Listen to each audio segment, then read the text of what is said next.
Bienvenidos a Club de Prensa en NTN 24. Transmitimos desde Washington a 3 cuadras de la Casa Blanca. Y no olviden que al final de este programa lo pueden ver completo o pueden ver a partes en nuestra página de Facebook o por nuestra cuenta de Twitter. Y el audio, el podcast está en SoundCloud. Les doy la bienvenida a los invitados a Club de Prensa. En primer lugar está el corresponsal del diario La Nación de Buenos Aires, Rafael Matus Ruiz. Bienvenido a esta mesa como siempre, Rafael. Gracias, Juan Carlos.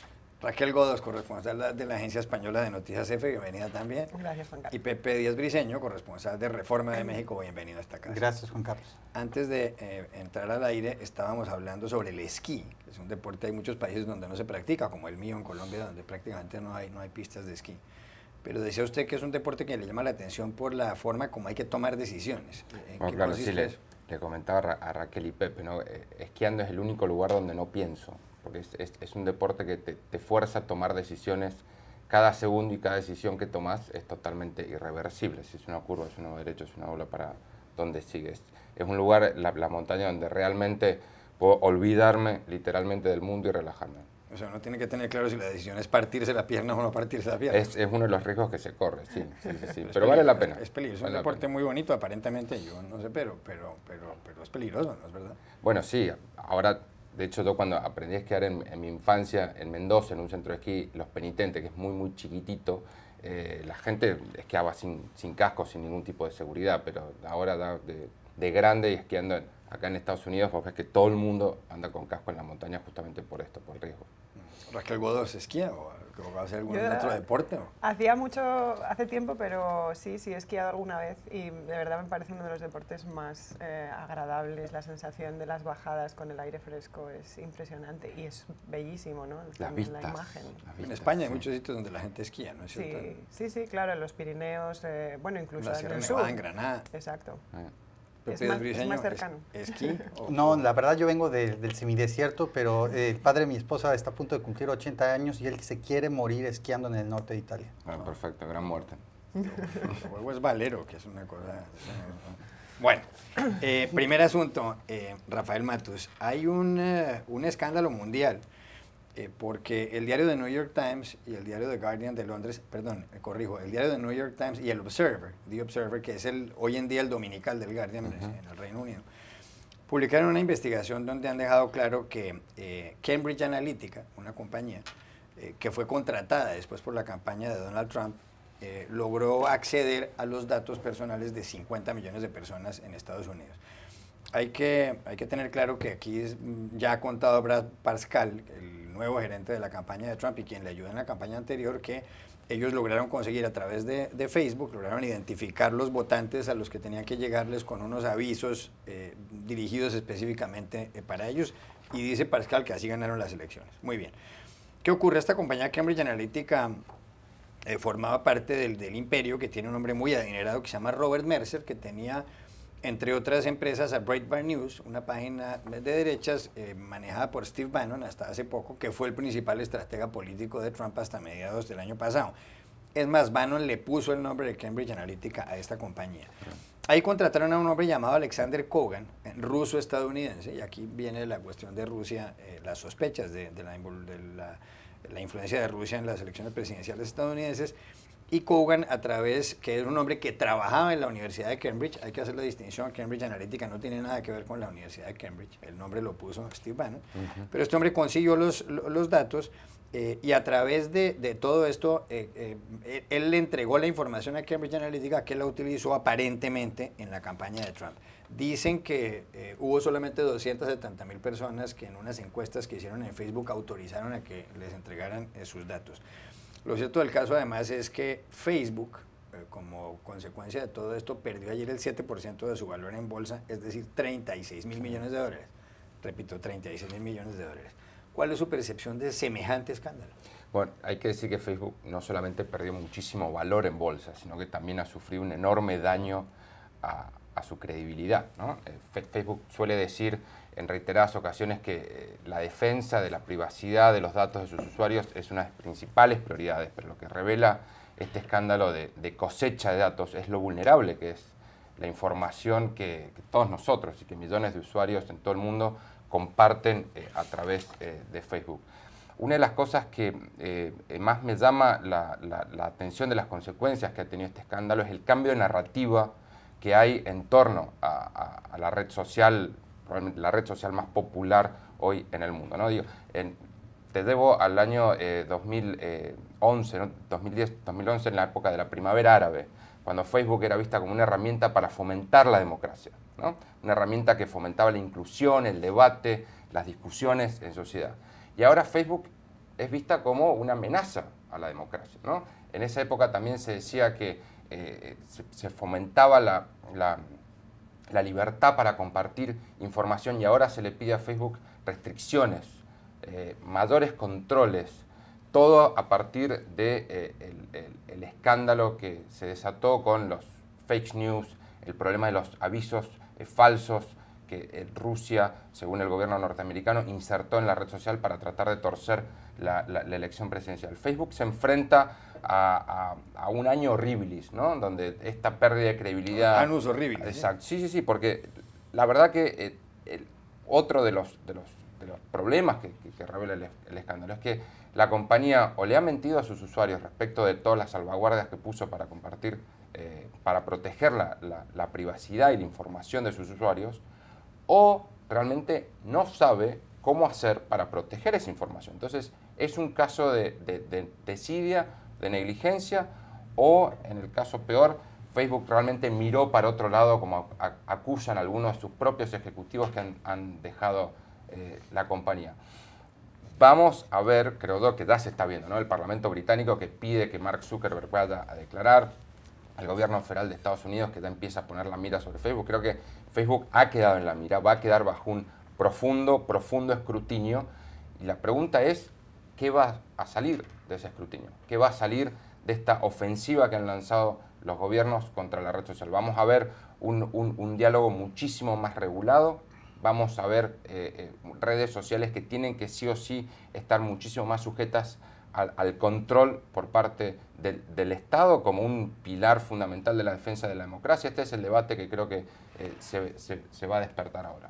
Es que parece, Raquel, que ya estuviéramos como en la novela 1984 de George Orwell, que decía que existía el gran hermano que nos estaba vigilando.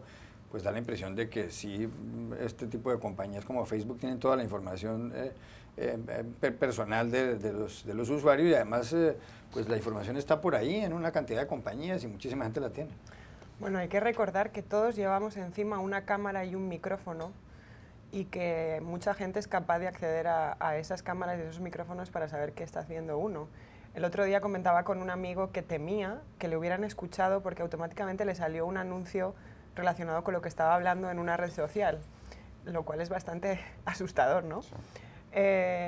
Yo creo que hay una falta también de responsabilidad por parte, sobre todo, del gobierno estadounidense, incluso si quieres dejándolo un poco más acotado hacia el Congreso. Creo que todavía no tienen muy claro cómo puede ser esa ley que regule las redes sociales, pero parece bastante evidente que tiene que haber algún coto al campo, al menos, porque se nos está yendo de las manos la manera en la que las redes sociales se utilizan, no solamente para desinformar, sino también para obtener la información de los usuarios para el beneficio de unos u otros, con lo cual creo que tienen que estar trabajando en cómo regular este tipo de cosas, porque es muy peligroso. Hace poco también pues yo publiqué un artículo totalmente inofensivo en Facebook sobre política española y me lo censuraron. Era la primera vez que Facebook ¿En Facebook? En Facebook, sí, el propio Facebook me notificó, este artículo creemos que puede ser ofensivo, y fue bastante sorprendente. Me lo sacaron del feed, sí. Entonces, uno se pregunta en qué situación está Facebook y de qué manera están tratando de regular ese control de información, ¿no? Porque hasta qué punto el publicar un artículo de un medio acreditado puede ser ofensivo o no. De qué manera están controlando a la gente que realmente sí está publicando noticias falsas, ¿no? Entonces, digamos que la línea es muy difusa, el campo de trabajo es tremendamente complicado. Y creo que está habiendo también una especie de tendencia negativa para el uso de esas redes sociales. Creo que es mucho menor que hace unos años. Creo que la gente está un poco ya cansada de ese contacto diario sobre ese tipo de información. y que además nos estamos restringiendo más a la información privada, lo que hablábamos el otro día aquí con Sebastián Rotela sobre que por lo menos WhatsApp, la red social WhatsApp y Telegram, por ejemplo, son redes que funcionan de una forma encriptada y que por lo menos uno sí sabe que su información está resguardada. Con lo cual, creo que la tendencia es negativa para ellos. No sé cuál será el margen de tiempo para que puedan remontar, si lo van a hacer a tiempo, si la regulación va a salvarlos, pero creo que inevitablemente van a sufrir consecuencias por lo que está pasando. Claro, y los jóvenes ahora se están yendo a Snapchat, ¿no? Sí, y que es algo que además la información es efímera, ¿no? Exacto. Pepe Díaz Briceño. Yo la verdad es que voy a diferir aquí porque son más de 2.000 millones de usuarios que están en Facebook. Realmente es casi todo el planeta, ¿cierto? O bueno, una buena parte del planeta. Es como unir la población de la China con la población de la India, más o menos. Claro, Exacto, es realmente una altísima población del mundo la que está involucrada. Y pues sí, el tema es que la seguridad está rota, como se ha probado. ¿Y cuántos de nosotros o nuestros conocidos no han ingresado a alguna aplicación de los desarrolladores que aprovechan la base de datos de Facebook? Pues hay desde el Candy Crush, el famoso juego que es popularísimo, hasta cosas mucho más complicadas. Entonces, el tema es, bueno, pues estas señores de Cambridge Analytica, la compañía que finalmente utilizó esto a partir de lo que tomó un investigador ruso-estadounidense, pues puede ser multiplicado quizá en otras partes, ¿no? No sabemos exactamente la seguridad de las otras aplicaciones y eso es lo más grave de todo. Yo la verdad es que pienso que también hay un límite a lo que un gobierno puede hacer sobre cómo regular una red social. Porque lo que no queremos, por otro lado, es llegar a un tipo de red social como en China, donde prácticamente el gobierno pues censura muchísimas cosas a su bien haber. ¿Quiénes son las personas que deciden qué es lo que tienes que ver y qué no? Lo que sí se tiene que hacer es exigir que los datos privados sean extremadamente cuidados. Eso me parece que es un deber del gobierno de regulación que nadie más lo puede hacer. Ya regresamos a Club de Prensa. Volvemos a Club de Prensa en NTN 24 desde Washington. Cuando estábamos en la pausa, decía Pepe Díaz Briceño que vale la pena echarle una mirada a esta compañía Oxford Analytica, la que ha reunido esta información en Cambridge. De Facebook, Cambridge Analytica. Cambridge Analytica. Ahora cuento por qué dije Oxford Analytica. Cambridge Analytica, que ha reunido esta información de 50 millones de usuarios en Facebook. Decía que el nombre Cambridge Analytica lo puso Steve Bannon, principal asesor político de Donald Trump, el presidente de Estados Unidos, hasta mediados del año pasado, y decía en la pausa justamente que seguramente se copió de Oxford Analytica, que es una compañía que hace análisis políticos muy, muy famosos. Bueno, pues Cambridge Analytica le entregó la información aparentemente a la compañía de Trump, o la usó la campaña de Trump para saber qué era lo que pensaban millones de personas. ¿Cuál es su percepción de Cambridge Analytica? Bueno, pues es el centro del escándalo político, tanto aquí en Estados Unidos como en el Reino Unido, en Europa. Ayer ocupó todos los espacios mediáticos y esta compañía fundada por los señores Mercer, que son estos multimillonarios un tanto extraños, basados en Nueva York y que básicamente financiaron la campaña de Trump, pero también la campaña de Ted Cruz, y que obligaron en muchos casos a los republicanos a utilizar a Cambridge Analytica durante las campañas presidenciales para básicamente el análisis de datos y las campañas a través de Internet. No es la primera ocasión, están basados en Londres y han intervenido en muchísimas campañas, incluso con nombres falsos y de manera subrepticia. En Kenia, por ejemplo, ayer justamente el Canal 4 del Reino Unido transmitió unas imágenes increíblemente reveladoras porque fueron tomadas directamente a su CEO y a sus principales dirigentes de Cambridge Analytica, diciendo que la principal cosa que mueve a las personas no es nada racional, son los sentimientos en las campañas políticas y más que todo el miedo.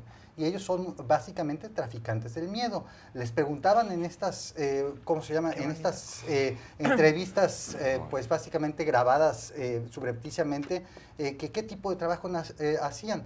Y en ellas incluso aceptaron que podían hacerse pasar por personas frente a candidatos en distintos países para chantajearlos ofreciéndoles dinero y poniendo en las redes luego ese video de cómo pues básicamente aceptan algún tipo tipo de soborno.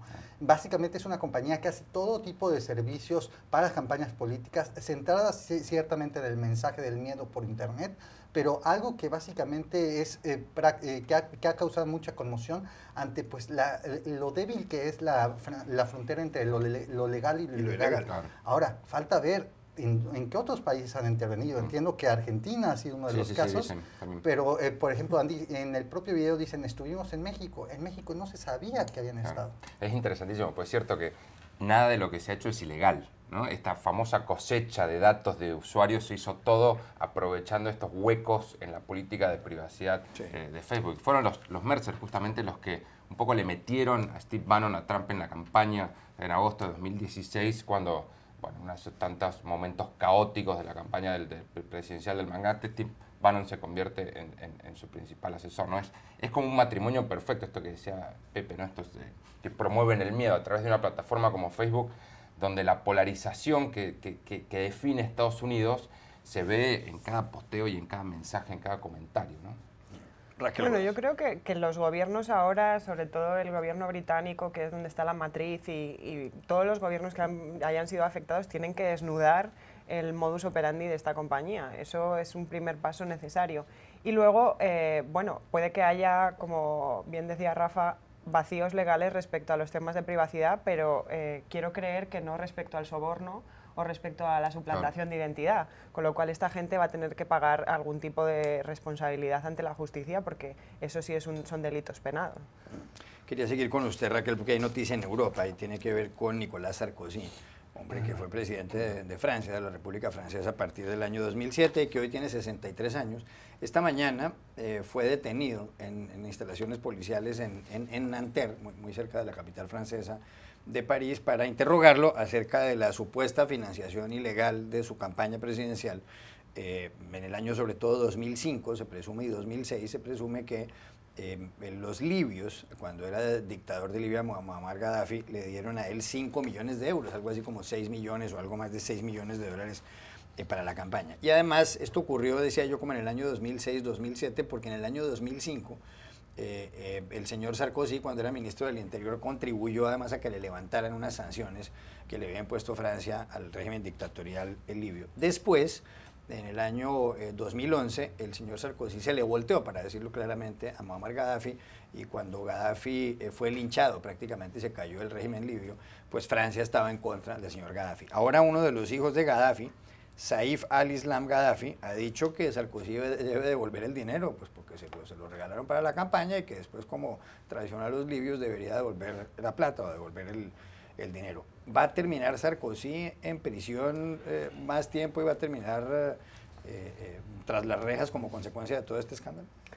Bueno, es difícil de saber todavía el alcance de lo que ha pasado y cómo va a terminar el señor Sarkozy. Lo que sí es cierto es que va acumulando cierta cantidad de acciones turbulentas en su currículum. Y bueno, no sé hasta qué punto las leyes francesas amparan recibir dinero de un gobierno dictatorial, en este caso, para financiar una campaña política. No creo que sea algo muy legal, pero creo que sí corresponde a Europa, sobre todo en estos momentos en los que tenemos puestos tantas esperanzas en intentar mantener el status quo de la Unión Europea e intentar fortalecer lo que ocurre allí. Creo que es totalmente necesario que la Unión Europea o que los estamentos judiciales de cada país sean modélicos en ese sentido y no tengan miedo de enfrentarse a gente que ha estado en cargos políticos tan altos. Desde luego, las acciones de Sarkozy, bien sea volteándose o no volteándose, es que no tenía que haber pasado en ningún caso haber aceptado dinero de un gobierno dictatorial como el de Gaddafi, ¿no? Vemos en las imágenes que estaba muy tranquilo con él, se llevaba muy bien. Entonces, creo que tienen que esclarecer todo esto y, bueno, si tiene que pagar prisión, que la pague. O sea, no creo que fuera el primer expresidente que tuviera que enfrentar cargos tan serios, ¿no? Y creo que sobre todo es eso, que la justicia europea tiene que enfrentar este tipo de acciones para que no se repitan, para que no den la sensación de que existe cierta impunidad y porque además la Unión Europea tiene que seguir trabajando en esa sensación de fortalecimiento continuo, ¿no? Pepe Díaz Briceño. Sí, bueno, dos comentarios nada más. Uno, en esta mesa hemos hablado muchísimo de la corrupción en América Latina, de los distintos expresidentes y presidentes. En Perú, donde hay 3 expresidentes que están en la mira, en el propio Brasil, en México, donde no ha pasado nada.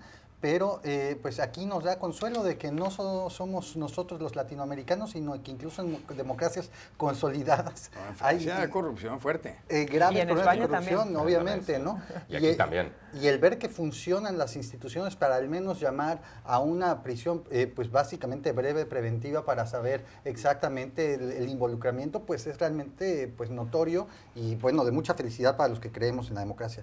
Y número 2, me parece también relevantísimo que todo este financiamiento se involucre a Muammar Gaddafi, ¿no? En medio de todo lo que ha pasado, el desorden en el norte de África y Medio Oriente, con el surgimiento de la primavera árabe, y que Sarkozy haya estado metido en ambas decisiones tan importantes, tanto su propia campaña como el desastre en el que se convirtió la intervención en Libia, pues es realmente fascinante. Muchas personas empezarán a hacer pues conjeturas sobre teorías de la conspiración, de cómo Gaddafi involucró a unos y a otros, pero pues realmente es fascinante la figura de Sarkozy.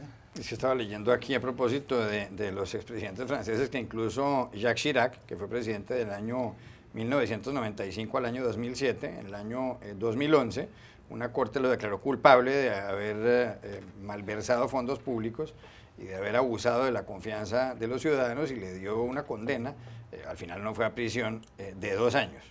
Así que la cosa también tiene más ramificaciones. Rafael Matus. Sí, yo quiero agregar 2 cosas a lo que decían Raquel y Pepe, ¿no? Primero, el problema que enfrentan las democracias sobre el financiamiento, con el financiamiento de las campañas políticas, ¿no? Que creo que es un problema que se ve en muchos lados del mundo, no solamente en Europa, también en América Latina, donde los mecanismos son muy turbios, falta muchísima transparencia, y también aquí mismo en Estados Unidos, donde un fallo de la Corte Suprema permitió un aluvión de dinero privado a las campañas privadas, que ha permitido que muchos multimillonarios y corporaciones tengan mucha más influencia que la gente común, el pueblo de a pie en las elecciones. Recordaba, por ejemplo, el caso de México, en 2006, cuando se decía que Andrés Manuel López Obrador, probablemente el próximo presidente de México, había recibido dinero de Hugo Chávez en esa campaña presidencial.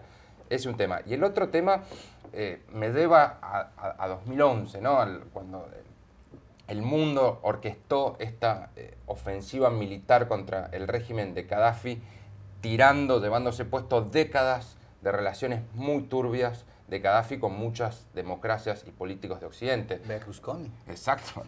Veía recientemente una entrevista en la cual Gaddafi reclamaba, exigía que Sarkozy le devolviera el dinero y decía, es solamente por mí que él es presidente de Francia. Sarkozy fue uno de los arquitectos de esa intervención de la OTAN amparada por el Consejo de Seguridad de la ONU. Y José María Aznar fue uno de los jefes de gobierno europeos que visitaron inicialmente a Gaddafi. Creo que todos los líderes europeos en un momento lo visitaron. Sí, es probable. Luego tampoco hay que olvidar que los jefes de Estado, por ejemplo, se sacan fotos con el príncipe o el rey saudí, que por cierto creo que viene hoy hasta hoy, y lo hacen de una manera normal y es un país totalmente totalitario, perdón por la redundancia, y es absolutamente imperdonable, o que la gente ya haya asumido que está bien que se saquen la foto los dirigentes de democracias muy, muy grandes con un señor que pues admite que tienen que dilapidar a las mujeres, por decir algo, ¿no?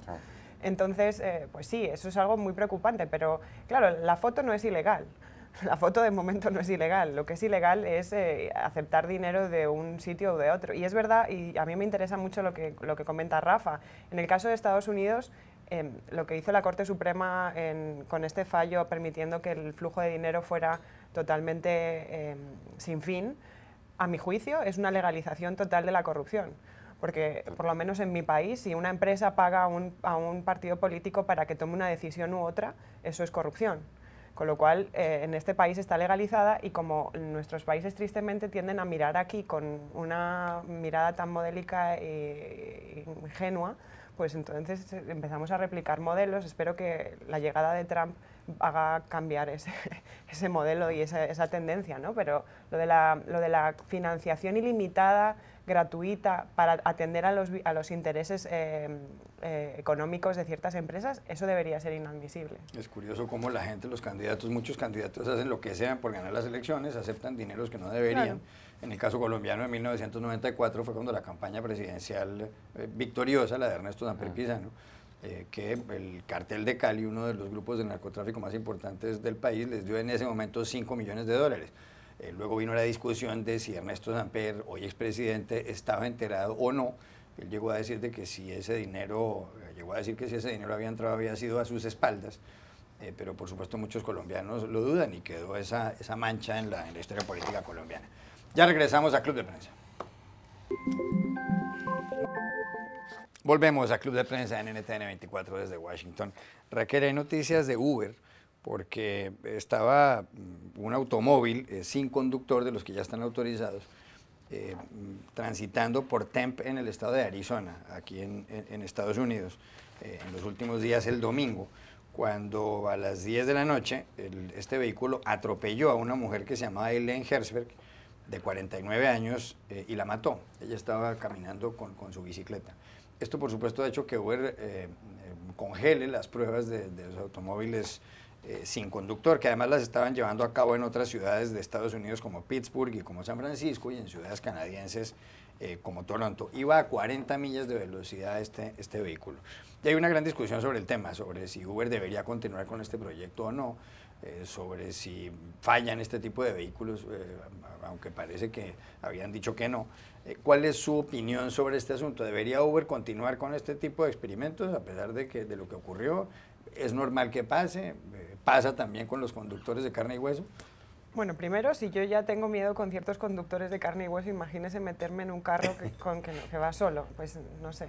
Pero creo que volvemos un poco a la discusión que teníamos antes sobre la regulación de Facebook. Al fin y al cabo se trata de un nuevo modelo tecnológico que está intentando implantarse primero en Estados Unidos y luego seguramente, si es exitoso, al resto del mundo, y no hay una regulación. Porque usted cuando va a manejar tiene que sacarse un carnet de conducir, le hacen unas pruebas, pero sin embargo Uber, ¿de qué forma logra poder poner coches en la calle que está testeando, ¿no? ¿Por qué lo hace en un centro urbano y no lo hace en lugares donde no haya otros viandantes que puedan ser objeto pues en este caso, claro. Entonces, creo que tiene que ver también con la falta de previsión por parte de los legisladores y por parte del gobierno de cómo atajar este tipo de... No atajar, pero sí regular este tipo de pruebas y este tipo de avances tecnológicos. Si Estados Unidos está apostando, y parece que es así, por la masiva mecanización de las labores, lo cual es algo también que da mucho miedo porque va a generar una falta de trabajo para los seres humanos muy grande, también tiene que regular cómo se lleva a cabo, por lo menos, no solamente cuando se llegue al estado final de vamos a poner carros en la calle sin conductor, sino durante el proceso de creación. Porque hay riesgos, evidentemente, y el caso de esta señora lo ha demostrado, pero aparte me parece un poco inocente el hecho, o incluso frívolo, el hecho de que sea Uber quien tenga que decidir que lo retira o no. Es que debería haber una orden de congelación de las actividades por parte de los estamentos judiciales que digan, bueno, es que ustedes no pueden hacer esto porque hay gente que puede estar en peligro debido a lo que ustedes están probando, que además tiene que ver con que ustedes se quieren enriquecer, o sea, la cosa es grave. Con lo cual, creo que volvemos un poco a lo mismo y a esa falta. Yo siempre critico mucho este aluvión y esta defensa a ultranza de este país por la libertad, que al final no es otra cosa que algo bastante cínico, y la libertad de Uber por probar carros en la calle, en centros urbanos, sin ningún tipo de regulación, es un ejemplo muy claro. Rafael Matus. Sí, es una tragedia, obviamente, cualquier muerte es una tragedia, pero creo que cuando uno mira el fenómeno a largo plazo, esto también de una manera muy desalmada puede ser visto como un glitch en un cambio tecnológico que ya comenzó y que no va a parar, ¿no? Digo, está claro que el mundo avanza hacia la mecanización, esto que bien describía Raquel, y que en un par de años los autos sin chofer, conducidos por programas, por computadoras y con cámaras, van a ser mucho más comunes de lo que vemos ahora. También uno tiene que hacer una comparación en términos relativos de cuánta gente ha muerto a causa de que hay un ser humano detrás de un volante, ¿no? Porque conducen alcoholizados, porque conducen bajo el efecto de alguna otra droga o porque simplemente son imprudentes. Le tengo un dato. En el año 2016 en Estados Unidos por accidentes de tráfico hubo 37.461 muertos. O sea que son casi 1000 por día, ¿no? Sí, más o menos, sí. No, 100 por día. 100 por día, perdón, gracias. Bueno, cuando uno entonces hace esa comparación y cuando uno imagina que, como bien decía Raquel, va a haber regulaciones estatales, va a haber va a haber un perfeccionamiento por parte de las empresas de cómo se manejan estos autos privados, uno puede envisionar un futuro un poco más seguro, ¿no? Creo que hablaba hace poco con un amigo que es consultor de empresas y trabaja en este tipo de cosas. Me decía que, por ejemplo, el caso de los aviones, ¿no? Es mucho más seguro tener un avión totalmente controlado y manejado por una computadora que por un ser humano. La mayoría de los accidentes se producen porque hay un error humano, ¿no? Pero la presencia de un piloto, de un ser humano de carne y hueso en el cockpit, es algo que le genera tranquilidad a las personas. Imagínate si uno está en un avión y le dice, acá no hay nadie, yo no sé si un computador puede aterrizar un avión. Yo creo que lo puede llevar hasta cierto punto, pero no sabría puede hacer si absolutamente lo puede aterrizar. todo. Puede hacer absolutamente todo. Todo el proceso de despegue, vuelo, aterrizaje puede estar totalmente y completamente automatizado, teniendo en cuenta incluso las variantes climáticas, si hay alguna... Absolutamente todo. Todo puede ser metido en un programa de computadora que puede incluso reaccionar frente a cualquier imprevisto de una manera más rápida que un ser humano, porque no tiene esa lentitud de reflejos, ¿no? Yo estoy de acuerdo contigo, Juan Carlos. Digo, justamente, pero este es el tema, ¿no? Digo, a los seres humanos nos genera cierto temor. Eso no es algo baladí. El hecho de estar en manos de máquinas. Es cierto, ¿no? a mí que no me gusta volar. Obviamente que es así. No, incluso el aspecto de los pilotos influye en un pasajero miedoso como yo. Claro, si uno ve, por ejemplo, que el piloto es una persona que tiene canas, cierta experiencia, pero si es una persona muy joven, a la gente le da miedo. Le da un poquito más de temor. Pero no es un asunto baladí, está relacionado con lo que hablaba antes Pepe sobre el miedo. O sea, ¿de qué manera tú qué vas a consumir antes? ¿Un viaje en un avión sin gente o un viaje con un piloto? No, claro. Piloto.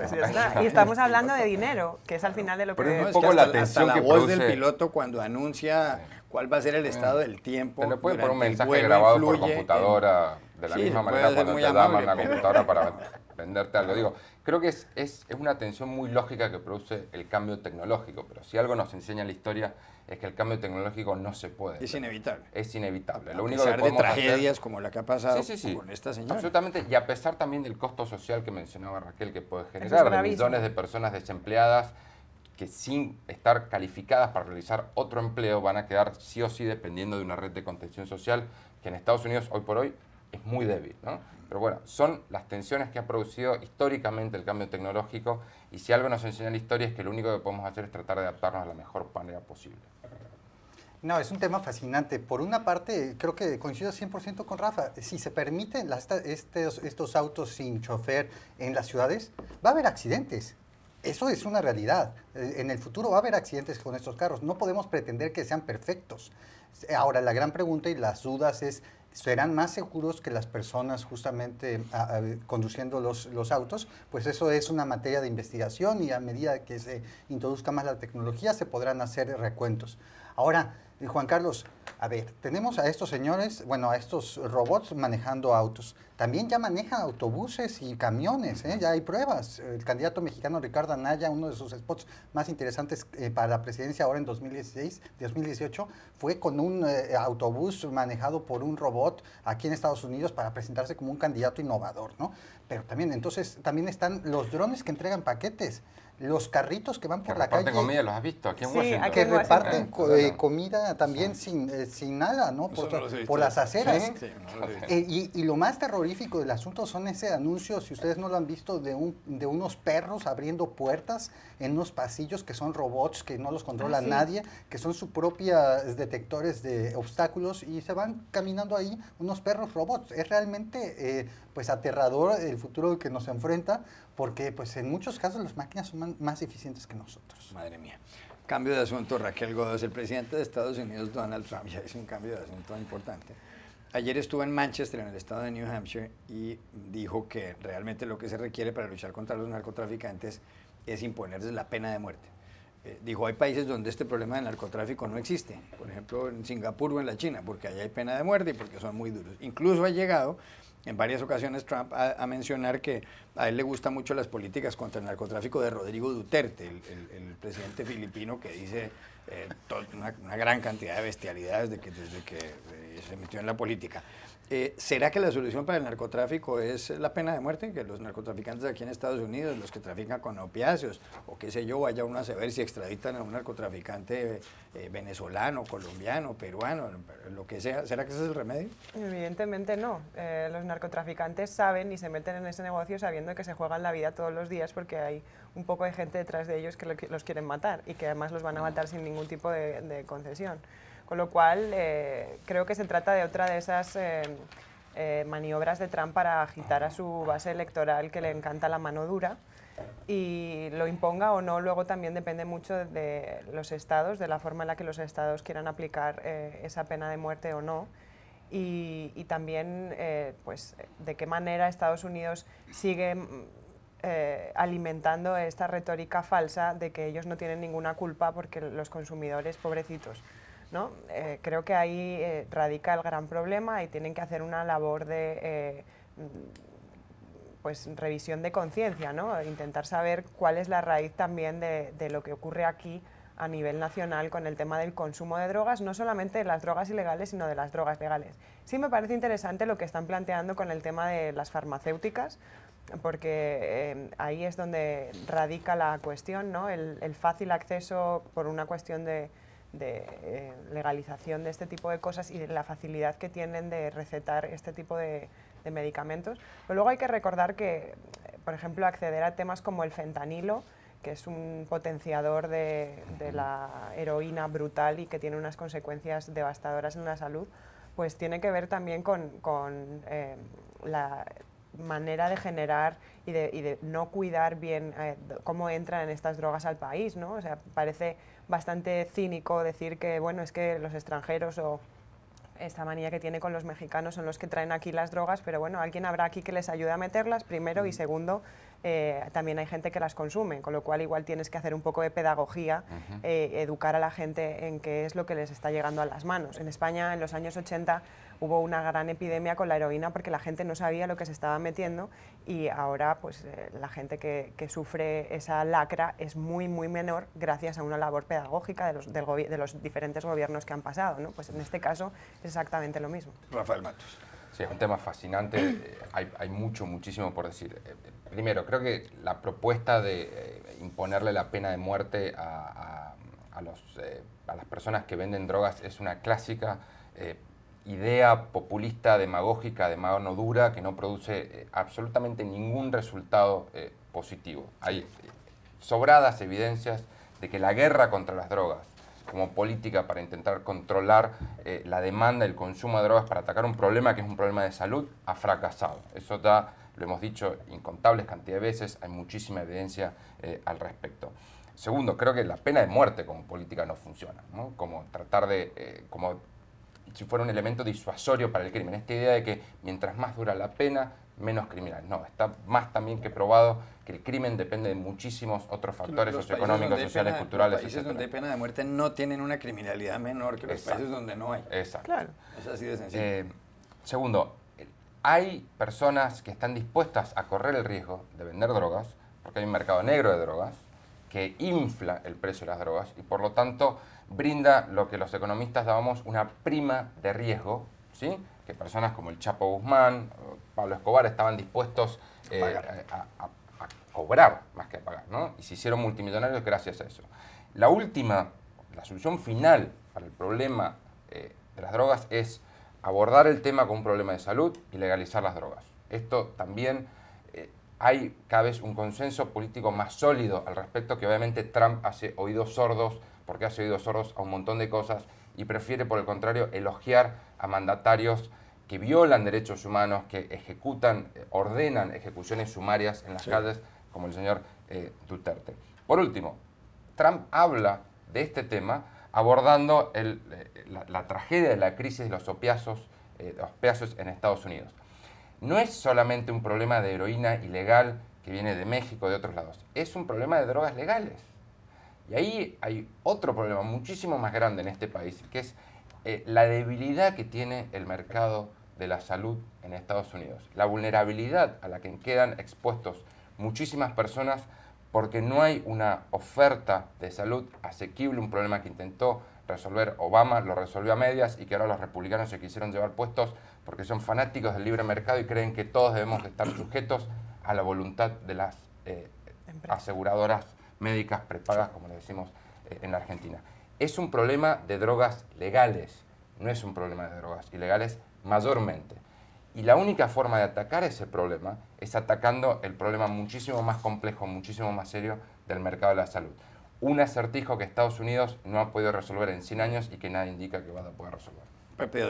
Dos puntos me parecen relevantes a destacar. Uno, que básicamente es un mensaje que resuena en la base conservadora de Trump por la fascinación que tiene este país con la pena de muerte. Hay que recordar, Estados Unidos es la única democracia avanzada que sigue manteniendo la pena de muerte disponible en sus libros. Es el único país que en los últimos 8 años en las Américas ejecutó personas. Fuera de Estados Unidos, solo algunos países del Caribe, Antigua y Barbuda y otros, mantienen la pena de muerte como un tema realmente válido para aplicarse contra algunos reos. Y un segundo punto respecto a las consecuencias internacionales que esto pudiera tener, me parece que esto desnuda lo poco sofisticado, lo poco avanzado, lo mucho contraproducente que tiene esta medida. Pongamos un ejemplo. El tratado de extradición entre México y Estados Unidos tiene una cláusula que dice que no se podrá extraditar a ciudadanos mexicanos a Estados Unidos que enfrentan la pena de muerte. Muchos países también siguen esa práctica. Entonces, en lugar de tener al Chapo Guzmán encerrado de por vida en una cárcel estadounidense, lo tendremos en México ahí encerradito, en unas cárceles las que se puede fugar por esta, perdón por decirlo, estúpida idea de Trump de básicamente querer castigar a alguien y sin pensar en lo sofisticado que ya son muchas de las políticas de castigo a los traficantes de drogas. Bueno, ya regresamos a Club de Prensa. Volvemos a Club de Prensa en NTN 24, último minuto y medio. Una de las protagonistas de Sex and the City, de la serie de televisión, Cynthia Nixon, cuyo personaje en la serie es Miranda, pues ha decidido lanzarse a las elecciones para la gobernación de Nueva York, del estado de Nueva York. Usted vivió 7 años en Nueva York, en la ciudad.